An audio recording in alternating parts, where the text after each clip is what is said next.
What's up, everybody? Welcome to the Pick Six Podcast, CBS Sports Daily NFL Podcast. I'm Will Brinson. I'm your host. It is Wednesday, August the 19th, and we are continuing what we are affectionately calling Nerd Week. It's really Analytics Week. I don't tell the people who are coming on that it's Nerd Week because then they might feel insulted, but I'm a nerd too. We're all nerds because we like football and we're smart about football, and one of the smartest football minds out there is joining us today, Cynthia Frelund from NFL Network, official title, NFL Network Analytics Expert. So, that's kind of, it's not pejorative to call people nerds, right? Anymore? I don't think it is. I'm proud of being a nerd. I'm wearing I chose to wear like a Northwestern shirt because I don't get to wear it really this season. So I had to pull it out somewhere. Like I should have put my glasses on. Like I should have really fully embraced it. Gotten a calculator out, something. Yeah, 82, rocking the old school calc. Yeah. But by the way, we should point out, people don't know this because they didn't hear it before, but you do an incredible Michael Irvin impression. Can we hear it for the podcast? Okay, sure. So Irv gives a big pump-up speech for everybody on Sunday mornings before the pregame show. He is our inspiration before the Sunday show starts. And I was saying, I don't know, because he's going to be coming from his home. I don't know if we're going to get the same speech, but typically he walks in and he's like, praise that we're here. So thankful, so grateful to be here today. We've been blessed.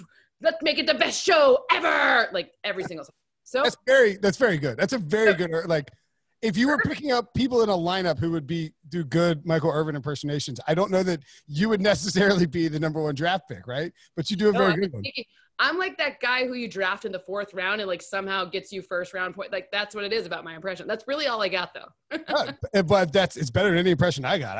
I like try to do a British impression. It's like Scottish, and I do a redneck North Carolinian accent. It's the same as my Jerry Jones accent. All the same. Anyway, I've got a scattered ADD brain. It reminded me of something. Me too. I do a good French person speaking English. That's my only other one. Oh, ça va. like sacré bleu. No, you're like, are we going to go to the hotel today? The hotel, that's actually pretty good. I know, right? How did you hone your?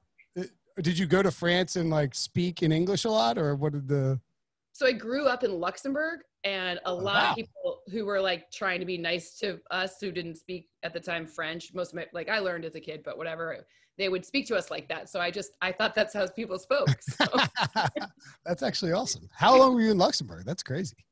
During elementary school, I was there. So like it was a good time to be a kid. You just get to go to Legoland, like all these crazy things. Like near there, it's good. Yeah, that's you. Yeah, life. That sounds fantastic. I just grew up in High Point, North Carolina.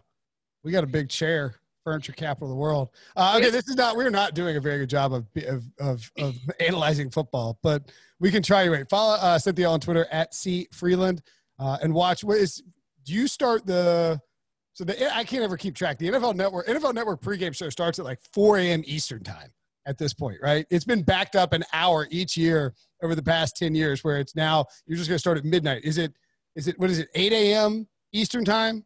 Or maybe it's like 9 a.m. Eastern time, but we are there earlier. So if you can, if you want us to start earlier, I can talk to some people and see if I can make that happen for you. I mean, there's going to be a pregame show for the pregame show at some point. I believe Why that. wouldn't there be? Hey, they sell advertisements, whatever keeps us all employed. Okay, so one of the things that you do for NFL Network and NFL.com and the NFL really is to build a giant statistical model to project what football players will do. How did you what so like I'm not going to claim that I get into like modeling, but I like to play fantasy golf.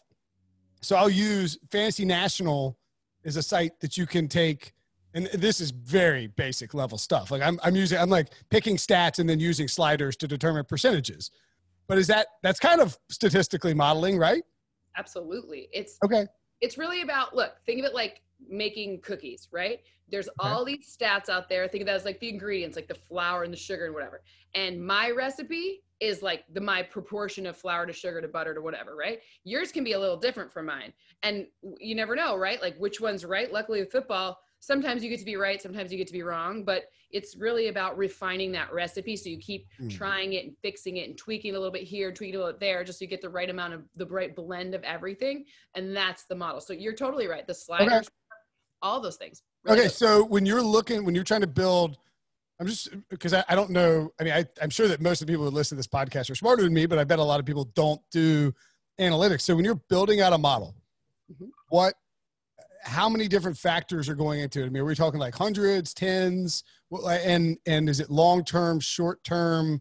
I'm just curious about the variables for NFL, which is statistically just a lot more difficult to predict because it's a smaller sample size and, more variables, way more variables and random. Yeah. Like with golf, for instance. So this week coming up, they're playing on bent grass. Last week they played on Bermuda.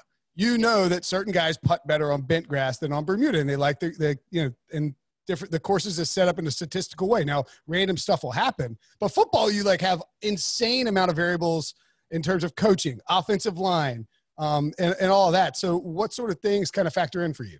So the best way that I can simplify it is to say, you take a historical reference. So sometimes 10 seasons is the right amount, sometimes 15 seasons. It really depends. So the game shifts a little bit. So the sweet spot I found is somewhere between 8 and 10 seasons of data. So ultimately, you take these past things, you input everything that you know, including coaches, coaching trees, because people tend to act like they're mentors where they were taught. And all of these different factors, you put in personnel, you look for, things like, do you have a team where there's 2 running backs or do you have 1 lead back, right? Like you take all of the variables. Are they running outside zone? Are they mostly inside? What is the strategy? And you take what happened. So this is the strategy and this is what happened. And this is my historical reference model. Then you take a training set of data and you see, are these things correlated? So you do a lot of actual statistics to say, is the R value high enough, right? Like, what are the different correlations? How much error do you have, et cetera? And then you find ranges that seem to be about correct. The way that it's different with football and the cheat sheet that I use, because you got to hack it. I'm a banker, not a statistician. A lot of these people I come from banking. I want an answer so I can buy that stock now, right? I don't have to wait 6 months to make the model. So I phone a friend, right? I'll call a coach and I'll be like, what was the safety supposed to be doing here? Is that inside leverage or outside leverage? Like, I'll just ask, because if anyone claims they know what the coach called, they're a liar. Right. Coach. Right. And even like I think, so Jeff Schwartz, who I love and has been on the podcast before and does a great job. Yeah. Right? Like, he's a former professional offensive lineman and he's smart and he knows how to explain certain stuff, but he is still guessing. You know what I mean? Like, if you, except on the Chiefs stuff, because he can actually ask Mitchell. Phone a friend. Yeah. Right. He can phone a friend. But yeah, unless you know exactly what the play call was, you can't know what assignments were. And because things happen, so like, let's say you have a left tackle who gets beat by an edge rusher, all of a sudden it changes up what we might see. And everybody sort of knows that, but that's really hard from a statistical standpoint to input, right? Right. So the other thing that I've been able to do is, and again, this is where I got lucky. Like sometimes you pick the right, like you buy the Amazon stock because you're like, whatever, my kid's ordering off Amazon, whatever, you somehow find this thing early. Well, the thing I found a little bit early was computer vision. So what it looks like is kind of like a telestrator. Okay. And what that allows me to do is to draw circles and lines and squares, and it measures exact distances things are apart from each other. So even ahead of when the next gen stats have been using GPS data to be able to coordinate that, I've been able to go back through historical film and be like, every time this corner is within 5 yards of this type of receiver or this route, then it's good. And that's where I've had the most, I'm going to use the word luck, but I've had the most luck being able to talk to coaches and understand, hey, is this what was intended? Because, by the way, you can call a play and that doesn't mean someone's going to do it right. Right? Like the edge rusher could beat the left tackle, but it could look like it's the left tackle that's getting beat, but it was really a tight end's assignment. We don't know. So, he didn't chip, and then all of a sudden it looks like the left tackle loses. So I mean, and this makes a lot of sense. I mean, you have, by working at the NFL Network and the NFL, you have more resources than say like, so for Ben Baldwin works at The Athletic and they did like the R Scrap project or whatever. And like, I don't know what the hell that is. And I've tried to look at it and I'm like, nah, you know what? I'm almost 40 years old. I'm not learning. You're like, old dog, no new tricks. Got it. No, I'm down for new tricks, but I just don't know that like old dog is learning algebra. And like, you know what I mean? Like, I don't know that. I don't know, like learning to talk at this age. So, but I mean, I think like it definitely helps to have the resources of, the NFL behind it. And obviously you've made great contacts and do great work. I'm not questioning it, but that helps. Really, the only reason my role now it's all because of things I did in my career in like starting in 2008. So when I worked at the league office in finance, we were working on a project. I didn't know that. Okay. Yeah, fancy schmancy. That B Yeah. school paying off, right? Yeah, there you go. The journalism Northwestern. Yeah, it's like I tricked you, suckers. I came in here like it's a Trojan horse, a Northwestern Trojan horse of business and finance designed to sneak your way into getting in the high stakes world of the media. Well, really what happened is I worked on a project that was called season inventory restructuring. So it was like, is 16 and 4 the optimal revenue configure? This is ahead of the last CBA negotiations, right? Okay. I'm an old dog. So CBA negotiations last time, or is it 16 and 4, 17 and 3? What's the optimal blend? And by the way, how do we value things like attracting new fans who maybe can only afford to come to a preseason game? So, you have to write creative financial models based on that. Well, I got to sit with the competition committee, who's the coolest part of the NFL. Sure. And when you sit with them, you get to eat snacks. They swear. It's a dark room where you watch film, and they actually appreciate when you ask a question because and by the way, this is an advantage of being a woman. Nobody expected me to know where the safety is. Right. Right. So it's like that time that Jordan Rodriguez asked Cam Newton about receivers, and he's like, what are you doing, lady? No, but I mean, by the way, there's and I guess if it's, so we're talking before the last CBA, but it's like peak Jeff Fisher competition committee, right? And I mean, it's kind of nerve wracking when they're watching film in that room. Like you pipe up and if you say something stupid, they're gonna be like, "Hey, look, what are we doing here?" I didn't. You know what? This is actually, it's kind of funny because when I was younger, had better metabolism. I still can eat pretty well, but like it's starting to catch up with me. But like before, I could eat, like I could throw down like steak. Okay, another dessert for middle of the day, great. And so they kind of respected how much I could eat. That's awesome. That girl from the finance committee can throw down some wings. So, no, for real. And so I kind of and then I was like, hey, this might be a stupid question, but why was the safety standing there? It looked like it should have been like, because I know enough about football. Sure. To ask, I wasn't just being like, which one is the quarterback? Who's this yeah, right, of course not. Yeah, but I mean, like that creates being able to do that with a finance as part of that job where you would normally not be like that is not a typical MBA experience, right? And so by virtue of doing that, you build the base up, and that's what I was going to ask too. Like when you do the model, let's say you put in a bunch of stuff, and it spits out that Reggie Bonathan is going to be the Panthers' leading rusher.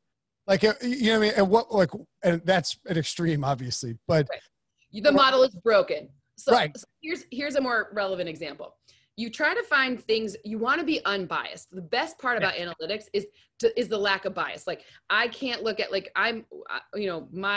maybe I like Saquon Barkley more than Ezekiel for whatever reason. I went to Penn State or Big Ten and I don't like Ohio State because I'm from the state of Michigan, whatever. Who knows? Right? Like I don't want to be biased, right? So the best part is when it spits out correlations are nonsense. Like third down is correlated to the wind speed of prior to a kick.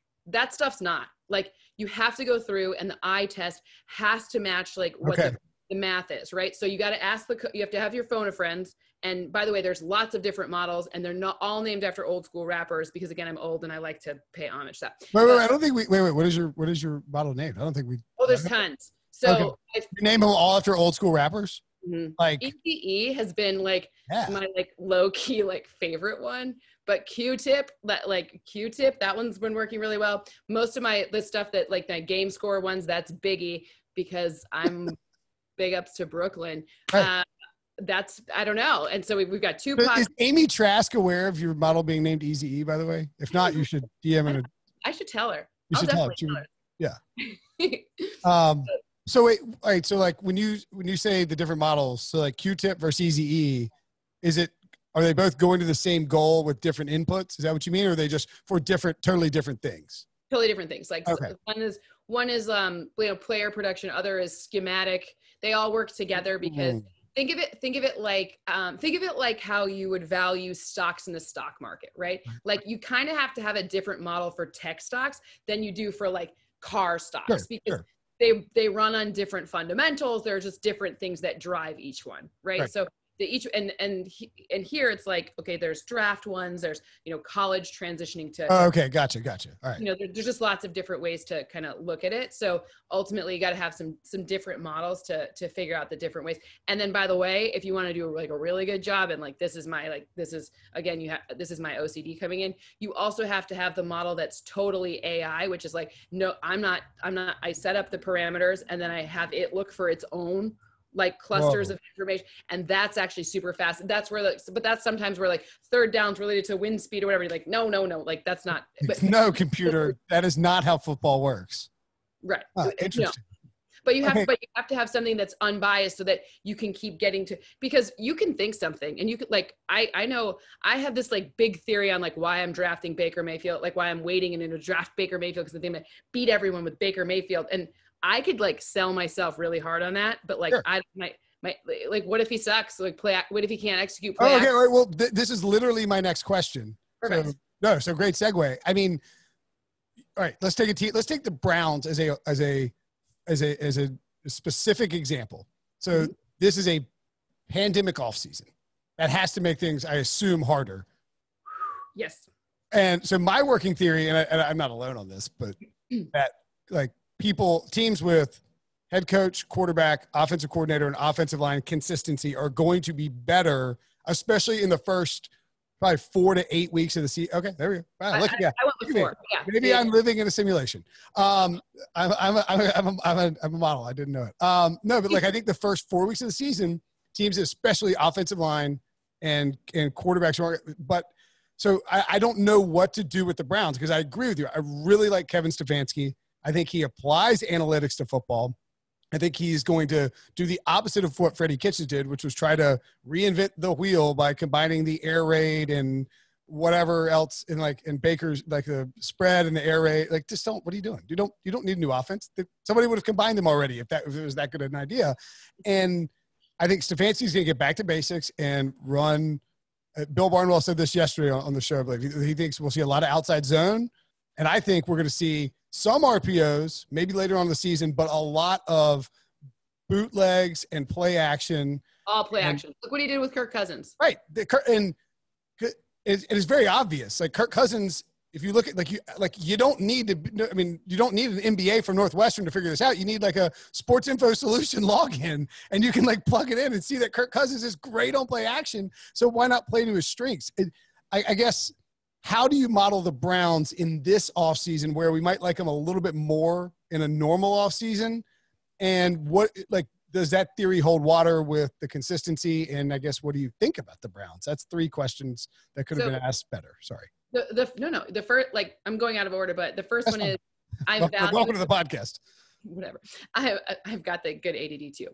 Functional ADD. So the good thing my premise is that teams with more continuity, especially at key positions, they're going to be better off. Just doesn't matter, right? Like the more continue, like if you have and older players too, right? Like if they're all rookies or super young, that could not be as good. Like the Panthers defense is going to suck. It's just going to suck. There's no way it won't.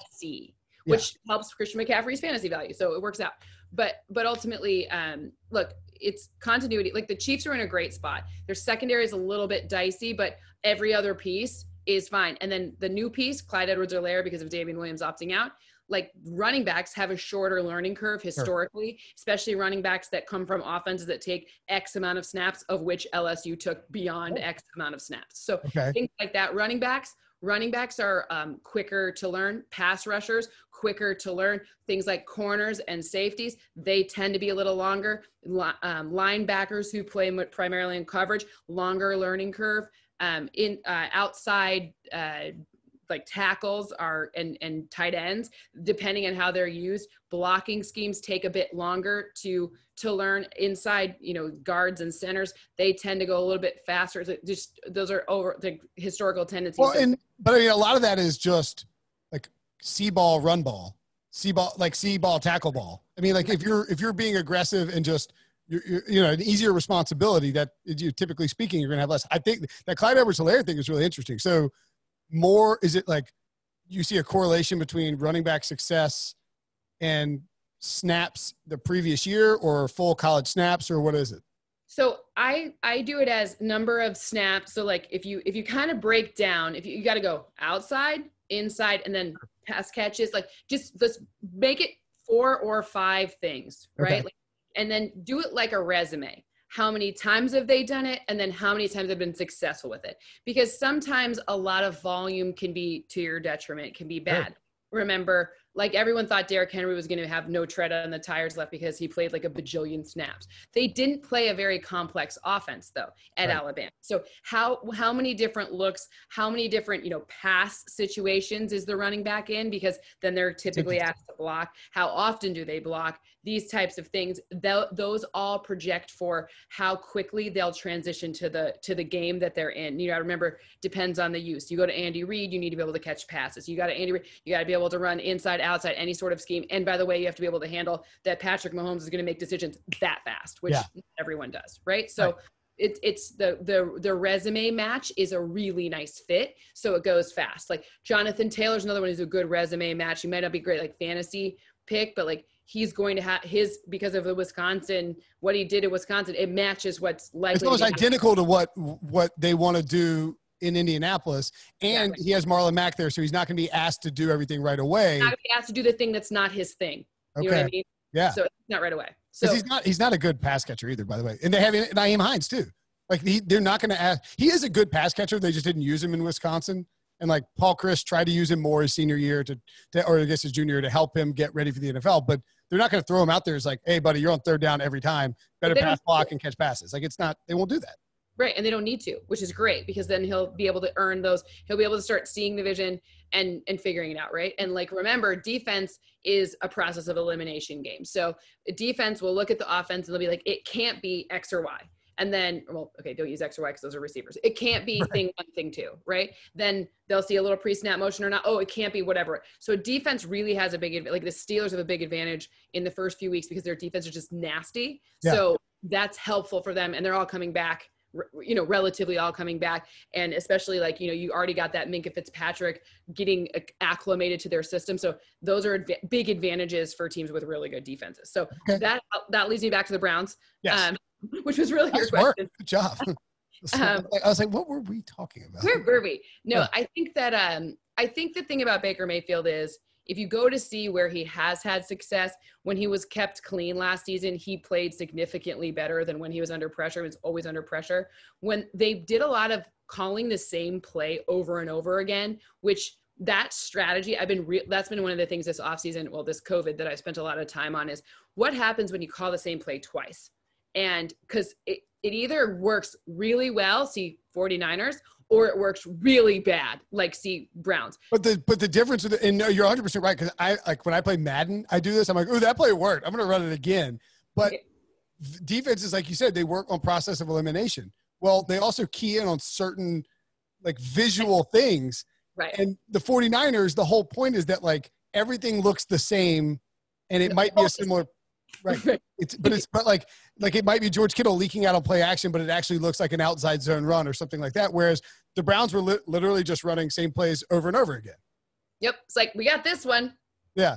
Freddie's like, that worked. Hey, let's dial that thing up again. And the defense is like, are you kidding me? They're running the same play. And because the defense just snuffed that stuff out like that. Especially their red zone play. It's like they only had 4 red zone plays. You're like, didn't you just do that? Whatever. So I think the Browns this year, I think that the thing about, I'm more of a Baker Mayfield believer than like most. And I'm not like I'm in, and cause I've seen him do really great things. If you go back to kind of what worked with when Freddie Kitchens first took over. And then if you go back to what worked when he was in college, he's really good at play action. He's got a great arm. And the thing about their running backs is they'll provide him with that look that keeps defenses honest. So they improved their O-line, really like adding their right tackle, Jack Conklin. I think they've significantly improved their capacity to, because Conklin's a vet, and obviously Conklin knows how to block for a runner, see Derrick Henry. So, these are things that kind of translate well. And I don't think Baker Mayfield's gonna be throwing for 300 yards a game, like at least not in the beginning, but I don't think he's going to have to, because the balance that you're gonna see with like a Nick Chubb and like Kareem Hunt, by the way, we don't have to talk about, I feel like no one's talking about him at all. Kareem Hunt or Nick Chubb? Kareem Hunt. Chubb, yep. And then Hunt, like sneaky, they're going to use him. So I mean, he led the league in rushing 3 years ago. Now his off-field stuff, not ideal, but I mean, from a football perspective, yeah, I was on Cleveland radio like a week ago or at some point, and with Dustin Fox and Adam the Bull, and they asked me, they're like, is there anybody in the NFL that has a better skill position group than the Cleveland Browns? And I don't know that there is. Like Odell Beckham, Jarvis Landry, Kareem Hunt, Nick Chubb, Austin Hooper, and David Njoku. That's sick. Like, that's really good. Yeah. And what I think Stefanski will do, like, I don't think Kirk Cousins is more than an average quarterback, maybe slightly better than average quarterback, but what he was able to, 14 touchdowns using play action, that's a lot of touchdowns using play action. That's the most in the league last season. Yeah. Efficiency, I had like a over 104 passer rating on using play action. And, I'm not saying Kirk Cousins is bad. I'm just saying he's not great, right? Like he's not up there with the guys. He is a scalable quarterback with the right weapons and the proper scheme. He's a rich man's Andy Dalton. Exactly. And okay, I mean, like, and just as a statistical point, this is what people who just dump on Baker. All right, so 64.1, 68.1, 70.9, 70.5, 63.8, and 59.4. There's one very obvious outlier there, and I mean, he is not an inaccurate quarterback. He's just not. He was the all-time completion percentage leader in college football when he left Oklahoma, and he has tons of a work of body to back it up. Like, his resume is extensive. This is not a guy who's just going to suddenly flame out. No, I mean, I completely agree with you. And my last point about Baker is, I think that I don't mind the swagger. I don't mind the feeling dangerous, whatever. Like, I don't mind any of that. But I do think that, once he gets a little, I think it's kind of like he got to get his mojo back a little bit. Like, yeah.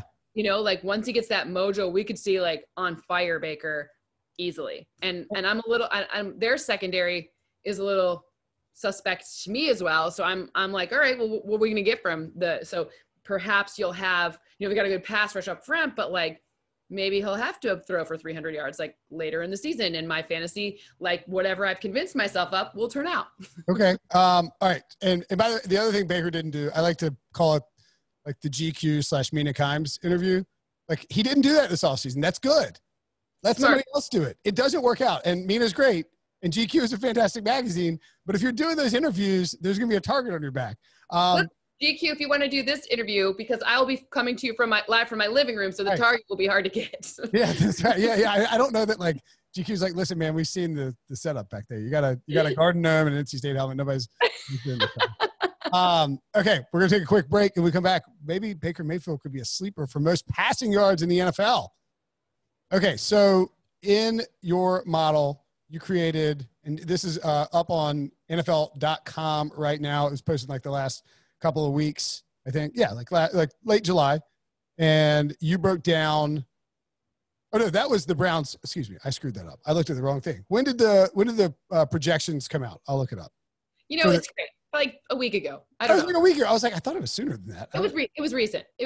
Okay. So you wrote about the Browns Cowboys set to thrive with the new offensive mind. That was really interesting. I've been banned by listeners to talk about the Cowboys or the Eagles anymore. Why? They're tired of them. But I thought that I want to ask you about the point about before we're going to ask the Cowboys anyway. Then we'll get the stats. Yeah. So on here, you included in the model something related to basically the conservative nature of Jason Garrett versus Mike McCarthy. And it's been referenced some on the pod, but just how stark is the difference there? So it's the thing that's, I'm not an anti-Jason Garrett person. I think the thing that's really great about Jason Garrett is especially if you have for Daniel Jones and the Giants, it's a really big positive. He did a really good job developing Dak, as much as everybody, myself included, like to kill him for the clapping and the losing the close games and the field goals. Yeah. All that. Dak Prescott is a top 10 quarterback, and he was a late round pick that Jason Garrett developed. Yeah. So, and if you look to see how that happened, it was let's lean on the things we've got.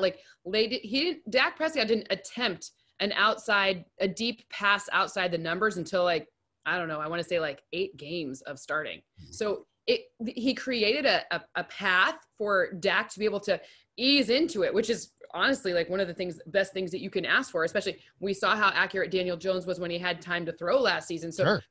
these are great. So I'm not saying it's going to be good for them. That's where they are right now, but it's kind of like they kind of outgrew what was being asked of him, right? Because Jason Garrett, really what happened is you kind of have this equity, obviously with this great O-line and you have this great running back and you have these receivers and you're kind of putting them in heavy sets that reflect a more kind of traditional 90s style football. He's Nick Saban's old OC. Like the dude, I mean, he's not a modern play caller. Right. And you have a modern team. I mean, Amari Cooper, you go out and get him and then you kind of don't optimize for him. Right. So what we've seen from Mike McCarthy, I mean, I don't know the exact, I can't remember the exact rankings, but I don't think he ever ranked outside the top, like number 3 in terms of calling plays and with 3 or 4 receiver personnel. So, 11 personnel, the most common personnel, but the number of times he did it was just so much higher and spreading it out, the most West Coast spread offense. And you saw, obviously to accommodate Aaron Rodgers, like, you've seen he's pretty good. You've seen those things kind of work. So it's less about, I wouldn't say it's about taking risks that weren't calculated, because I think McCarthy takes smart risks. I think it's about optimizing the play call for the personnel. Sure. And I think Jason Garrett was a little conservative, especially in the red area, and he wasn't even really calling the plays. It was like his system, and then they all follow a system. Do you know what I mean? Like he wasn't on the headset being like, no, you've never seen Jason. And again, you never see Ryan Wilson on this podcast points out, you've never seen him say a word into the headset. He never talks. I think the last time he called the play, and I don't know if I'm supposed to tell this, but whatever. I think it was like not recent. Like I think it was before I worked at the NFL that he directly called. It's his system, his principle. Like when he was like on the sideline with Nick Saban. No, he would have called a play when he was when he was under Wade Phillips, right? When he was the OC. Yeah. I mean, he definitely, but I don't know. Like 2009. Right. Like I said, it's right around when I worked at the league office, like when I was starting, like 8, 9, something like that. Yeah. Right. So, I mean, but that's okay because he's the head coach. Like you don't have to call the plays as the head coach. No, that's their prerogative, right? So It's their system and whatever, and they're very true to their system, and you have to give credit to the people who are, executing. It's kind of like the military, right? Like he has a military background, right? Like, you're chain of command. And so it's just modern football is a bit more fluid.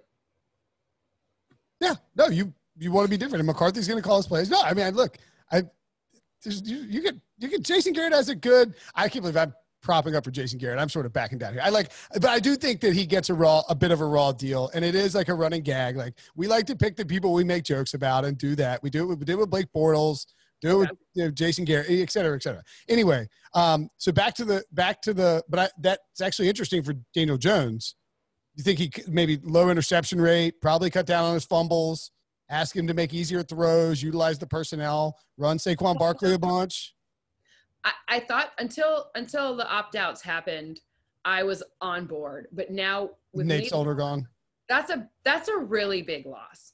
Yeah. Because you're asking a very non-season. Now you have 2 rookies, one who was not very highly drafted, and so that's a little dicey for me. So I think they're going to be okay, but I would have been happier had we seen Nate Solder. I would have had a little more faith in it. I'm with you. I'm with you completely. Okay, so to the point about the passing numbers. Now, Patrick Mahomes, your model cranked out that Patrick Mahomes is most likely to have the highest number of passing yards in the NFL this year. It's a very, I think I read in the rundown, it's like very obvious, but it's a good choice. Like, why would you go with anybody else? The defense might not be great. He's the best football player in the world. They pass the ball a lot, even if those short passes that are really running back production. The little 1-yard flip things. Still counts. Right. It makes total sense. Who would be a sleeper? And, I don't know if you can say this since you work for the NFL, but do you look at like Vegas odds is that any part of your model at all? I don't look at anything that is not in my contract. That word doesn't exist. But okay, sorry. Don't even answer the question. Right. But if you ask me certain benchmarks, like for example, do I think Phillip Rivers is going to throw for more than 1,100 yards? My answer is yes, or whatever, not 1,100. Right. What is it? 3,100 yards? Yeah, the answer is yes. Okay. If you ask me certain benchmarks, I can tell you any benchmark. The model can tell you the probability of. Can tell you whether it's more or less than a certain number. Yeah, like will Ryan Tannehill throw for 22 touchdowns? My model says he will. Oh, really? That's a lot. Wow. Okay. Interesting. Okay. So who would be a sleeper to lead the league in passing? Like when you saw the output, you're like, whoa, all right. Now. Like who were you surprised to see at the top of the list? Maybe not surprised because I think he's kind of perennially underrated, but Matt Ryan was surprising to me to be a smart choice for potentially leading the lead in it. And I mean, Dak Prescott, but that doesn't seem that surprising to me. That one seemed a little bit like, okay. I mean, I think that, well, the thing with those two is that they are on teams that are going to pass the ball a ton and don't look like they're going to have very good defenses. That's, and then so that the last one there would be Tom Brady, which the kind of. That would be surprising. That one was the most surprising of the not so. I mean, it's the same model, right? Like the Bucks have a good front of their defense and Todd Bowles is a master, but their secondary is super young. And I think the game flow will have to, people are gonna have to pass on them. So I think Tom Brady will, and I don't understand about Rojo. I'm not sure what to make of their running backs there in Tampa. So that's one that could be your little potential. Wow. Sneaky pick. I'm looking to see. Interesting. Now I will say that Tom Brady is not likely to be up there. I'm surprised to see the guy I kind of like. Say whatever you want about that place. Okay. Tom Brady's 8-1 to lead the league in passing, which is pretty good value. Patrick Mahomes is 4.5 to 1. Matt Ryan 7-1. Dak Prescott 7-1. What Baker Mayfield and Carson Wentz are interesting to me. Kyler Murray is kind of interesting. Oh, I'm all in on Kyler Murray. Like anyone who's going to play fantasy with me. By the way, I don't know who else you're having on this Nerd Week, but I'm organizing trying to make other NFL teams nerds play with me in a fantasy league this year because that's what I need, another fantasy team. But how many fantasy leagues do you have? Like way too many. Like 7, 12? Right now I'm at 5, which is 5 max. So, but I'd be willing to do 6 for this one. But I'm all in, and then like they listen in, they'll steal my Kyler Murray. Like, so are you trying to get like other nerds from the media or other nerds from like the stat nerds from each team? From each team. Oh. So do you guys have like an analytical like group text? Yes. You really? That's amazing. Okay. There are surprisingly like the people who do the stuff, like I follow some on Twitter, like they're out there, but they don't really tweet about football. Like, you know what I mean? Like they're not like, I think maybe they have to keep it in-house. I don't know exactly how that works, but. We actually spend a lot of time. So golf, you brought it up earlier. They give you like this dearth of like amazing stats, like on PGA.com. Like, they will tell you everything that you want to know. So lately we've all been talking a little trash about golf because I may or may not. Listen, I'm touchdown dancing here because I won. I beat all the other losers. It was all about. All I had to do was look at whose college course it was, and thanks, Colin, appreciate you. So, all the local guys did really well. Although, like Xander ended up having a decent day because he was out there, but Morikawa. So you guys did like a major. I'm like, thanks, Colin. We're on a first name basis now. That's what I've decided. I don't know. No, Jim Nantz said it's Colin. Tiger, Jack, Colin. That's what I'm going with. I know. I listen to Jim Nantz. Like, what am I going to do? So, but that was really what put me over the top. I was really happy about that. That's awesome. That's actually I mean, look, course familiarity matters. Okay, so what about Matthew Stafford? Oh, no, wait, sorry, dude. Tell me about Kyler Murray. What am I? Oh, I swear to God, I can see a squirrel, and I'm like, what? Look, a squirrel. That's my life. Welcome. Kyler Murray, I think that whole Arizona offense is going to be really fun to watch. I think sneaky potential for playoffs, which sounds ridiculous, but no, I'm in on the playoffs for Cardinals. I think they're going to be very good this season. And I think, we can talk as much as we want about like Jamal Adams and, the Seahawks and Russell Wilson and that amazing video he made. But I think when it comes down to it, I don't know if they have enough playmakers and their defense, like who's going to move pass rush? You can ask Jamal Adams to rush. Like, I mean, even if they get Clowney back, he's not like, he doesn't pile up sacks and he's a great defensive player, but they don't have an edge presence. So, I mean, that was the one thing about the Legion of Boom is that as good as they were on the secondary, they signed Michael Bennett and they signed Cliff Averill on the cheap. And that's how they bolstered that secondary by having an upfront presence that could rush the passer. I don't know that without that, they can be as good as they want. You can't, in the 2020, run the football a ton and not have an elite defense. Like, it's just not going to work. It doesn't work that way. It doesn't work that way. So I think that Cardinals have like a really good chance to be able to just do some damage just with their offense alone. You think they are probably likely to win more than, say, 7 games? Yes. Okay. Cool. I think 7 is very conservative. Oh, okay. Assuming we play 16. Right. Yeah. Well, if that 7 is only relevant for 16 games. Right. So I think that's a very conservative estimate. I think 9 would be something where I'd be like, then 9's more like it. I think. Okay. All right. Now we're talking. Could Kyler Murray lead the league in passing? He absolutely could. The only reason that I don't think he will is my other fantasy favorite, which is Kenyon Drake. And I think Drake, you saw him be just totally effective. They figured out how to use him. It was all about, he handles that quick pace so well. Right. They didn't use him like that in Miami. So him coming over to Arizona, the use just totally went he just became this is how we're supposed to use this piece. This is what he does.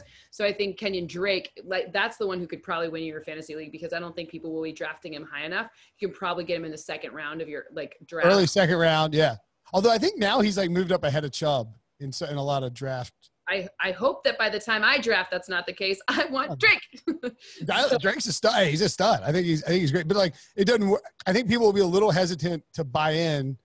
A, there's a little hype around the Cardinals, and B, Drake came over midseason, so you're projecting.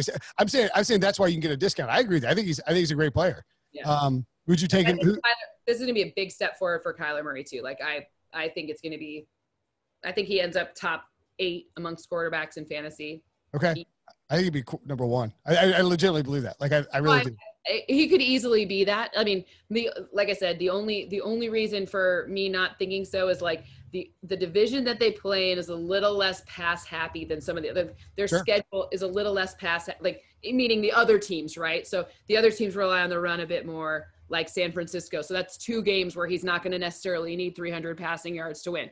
Right. This is my thought. So he could, in other words, he could take a big step forward as a player. Oh, and maybe the stats don't necessarily catch I think the stats will, but not. I don't know if they go for number 1, but I think again, totally draftable. If he played the Falcons 16 times, he would lead the league in you know what I mean? That's exactly.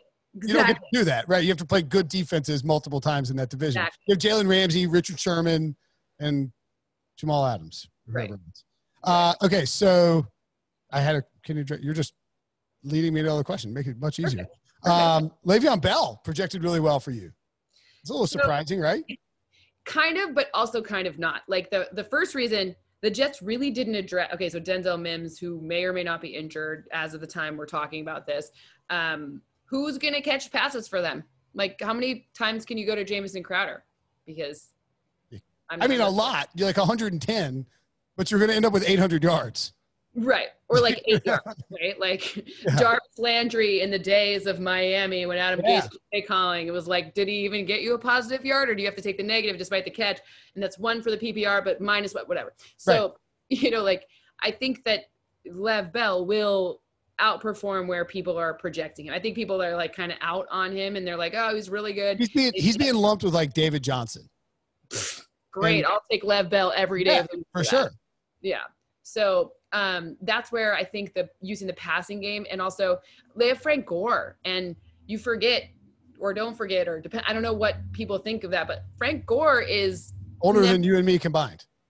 Yes. And so ultimately they're going to have now that guy who, gets the forward progress with on the ground, not this whole turn back and forth thing, which has worked for Lev Bell in the past. But, and I think also with a full game of Sam Darnold, or full season of Sam Darnold, presumably healthy, right? Mono probably not going to be the thing this year. Let's hope. He didn't get it twice. I don't know.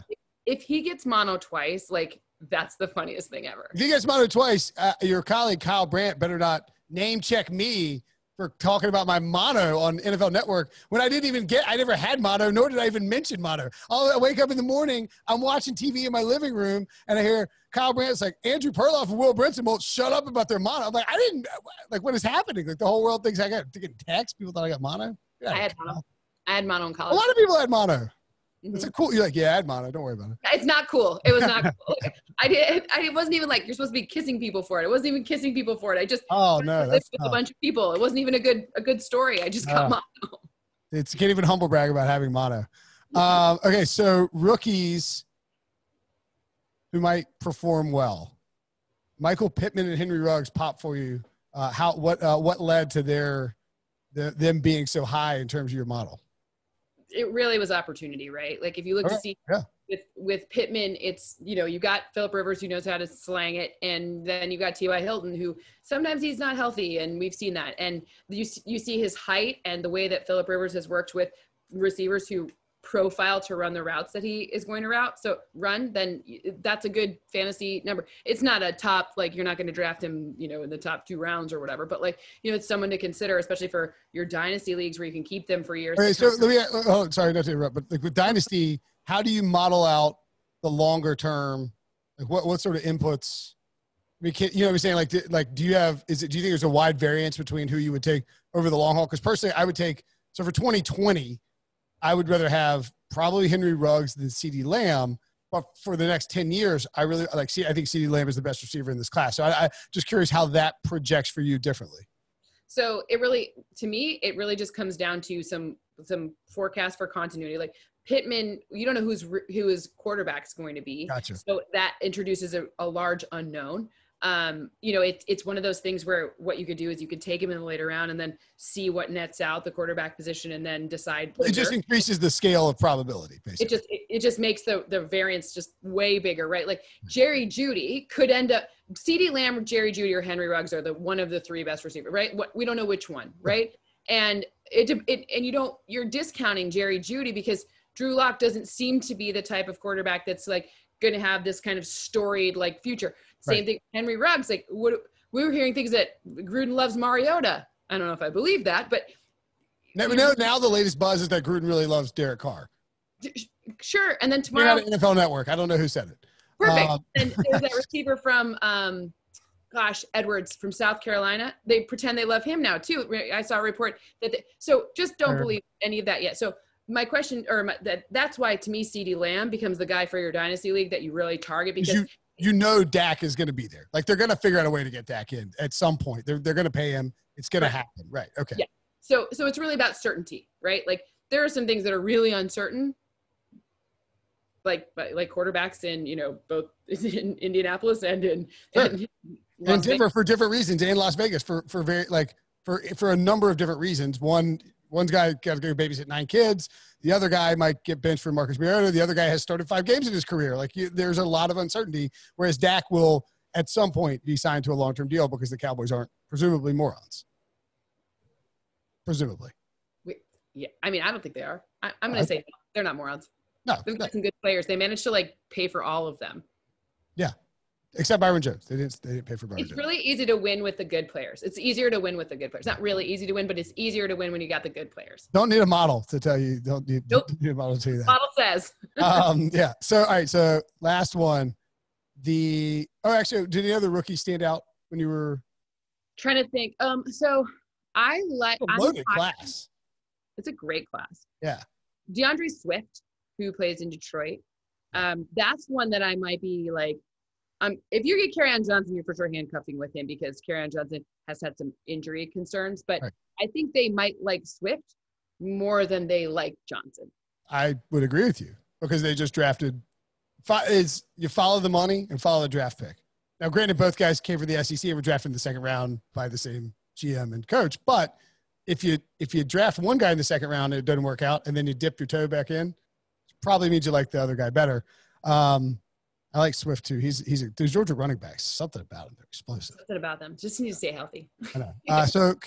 So Kamara, Alvin Kamara, I think he had scoring the most touchdowns. Mm-hmm. And then Cam Jordan had the most sacks. How high are you on the Saints then this year?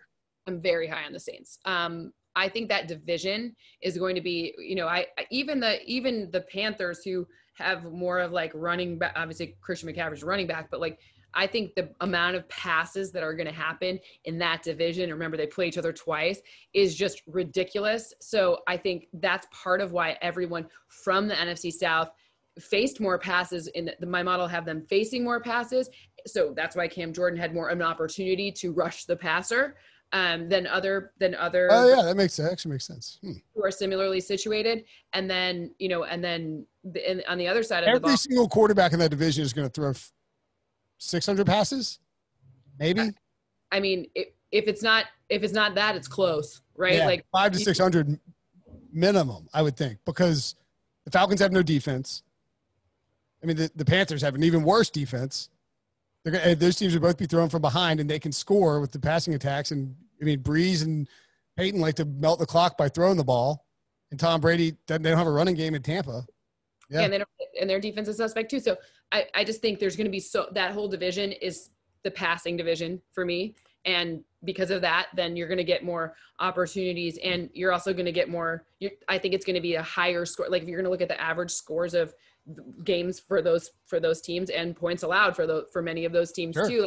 That's why I think you're going to have, that it's like, why did Patrick Mahomes throw for 50 touchdowns? Because they had to, bad defense. You obviously don't want him in that situation, unless I guess it'd be fun to win like 41-0, but like, it's very unlikely that happens. Right. So it's really about like the configuration that allows for that to happen. And I think Cam Jordan's in this great spot. The secondary got better, but I think they're going to up front. He's just going to face more passes. So I was actually that one. I love Cam Jordan, like as a human, but that one surprised me because he's very entertaining. Oh, he's so entertaining. I wasn't expecting it to be him like at all. I wouldn't have thought that either. So I'm going to see if I can find, sorry, I should have had this eyes in front of me. I think Cam Jordan, I was looking at, cause I think Myles Garrett is my pick to win Defensive Player of the Year, but I would think that you could find some decent value. William Hill is not being cooperative. Sorry. I think that you could find. The Myles Garrett one, I thought it was going to be Myles Garrett too, but now you got to remember, they play the Ravens twice. Who runs the ball a lot? The Ravens. Like it's about opportunity, right? Like sometimes you can be the best player in the league and not lead the league in sacks. Sure. They play the Browns. Just kidding, they're the Browns. They play the Bengals, who should be throwing the ball. What they're doing. The Steelers are probably going to avoid trying to get Ben Roethlisberger sacked. So, all right, here we have Cam Jordan, 40-1 to win Defensive Player of the Year. If he showed, and here's the thing about Cam Jordan that's interesting is like, because 2011 draftee didn't get his due until like really like the last 3 or 4 years, and his performance has increased exponentially, and people are really taking notice of what he's doing. If he comes out and leads the league in sacks in 2020 and the Saints win 13 games again, it's pretty good. I think he's going to have a little juice for Defensive Player of the Year. I like it. I think it's worth it. And I was looking at like in my head, I do think though what's the market for Nick Bosa? So Nick Bosa is actually ahead of his brother. 9-1 for Nick Bosa. I have him ahead of his brother too. Really? Mm-hmm. Well, is that now? I guess both teams are going to be run. The Chargers are going to be so run heavy and so defensively. Like I think you're going to look at low snap counts for the Chargers this year. I don't know how you can like bank on any production from that offense. I mean, what did Tyrod Taylor have in 2015? Like 3,300 passing yards for the Bills, and he played. I mean, they're just not going to be an up-tempo offense. It's not what Anthony Lynn wants. And nor should it be, because they got to figure out how to like slowly fold everything in. But the other part is with Melvin Ingram's uncertainty, if he misses even one game, that screws. As Greg Rosenthal pointed out, a hold in, not a hold out. He's at training camp, but he's not practicing. It's a hold in. I love Greg. Like I almost can't be on a show with Greg because like even just his like snarky little like a look he can make, and I will be in tears laughing because like he's very very low key funny. Oh, this is like so dry. Like I've been crying laughing so hard I was crying because Greg's so Greg is high up there in 2G Greg power rankings. I mean, he's definitely above Greg Williams. Greg Williams is a wild card. You never know what to expect from that guy. Well, Greg Williams looks to me like the whole Bounty Gate thing shook him. He's like, all right, I'm going to grow a goatee and wear these glasses and like dye my hair and no one will know I'm the Bounty Gate guy. It's like, that's not how it works. You still have the same name. Like everyone knows who you are. You're not tricking anyone into thinking like this is not a fake mustache situation, Greg. Exactly. Right. You know who's even more crazier than Greg Williams? His son Blake. Crazier. Really? I don't know. Like more like excitable, fire. Like he should be on Hard Knocks or something like real, like just a real like a lot, like real interesting. Do they have, so like Gase's father-in-law is Joe Vitt. Joe Vitt, who yep. Also slightly crazy. He's on staff too. He's an advisor. That's what I'm saying. Like you got Greg Williams, Adam Gase, and Joe Vitt. That is you got Blake Williams too. They're all there. Gang's all here. Gang's all here. No, I know that you're not allowed to talk about not having Hard Knocks someone other than LA because, the NFL is a vast conspiracy to promote Los Angeles football. But why don't we have the Jets? Why don't we have the Jets? I want Gase on Hard Knocks. I want Greg Williams. I want Joe Vitt and Blake Williams. Give it to me. Come on.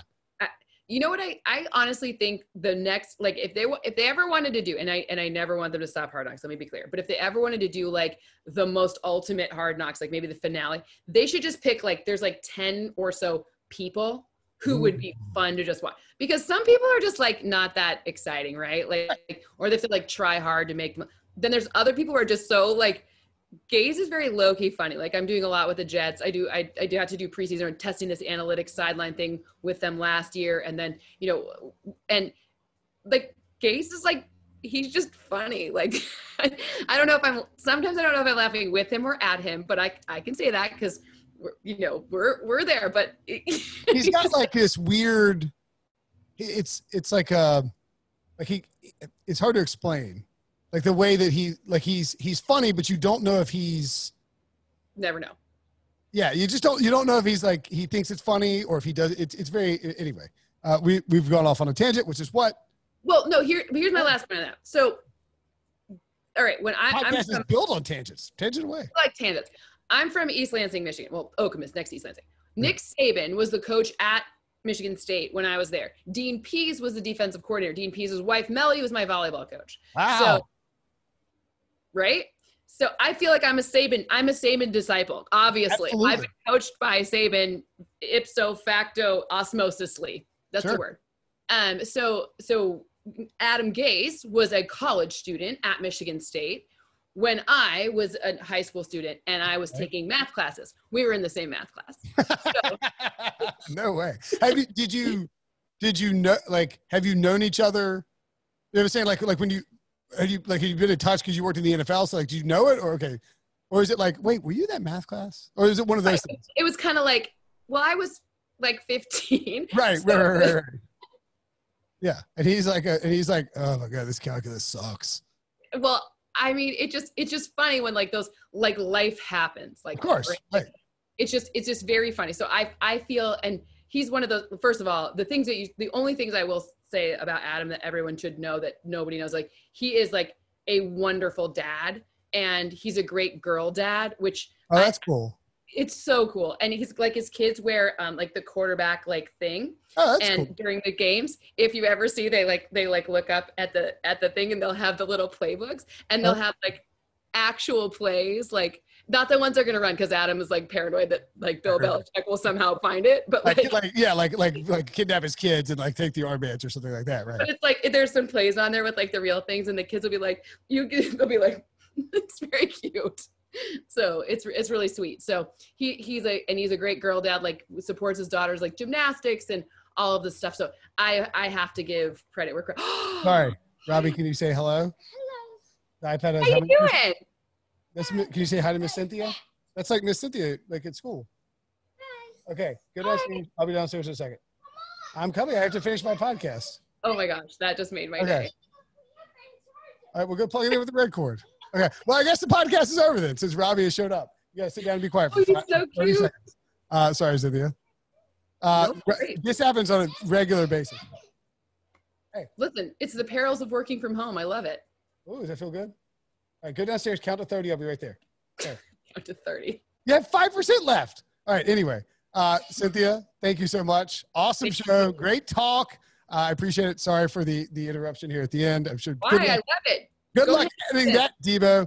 Follow her at Frelund on Twitter. Watch her on NFL Game Day and check her out on NFL.com. Always a pleasure.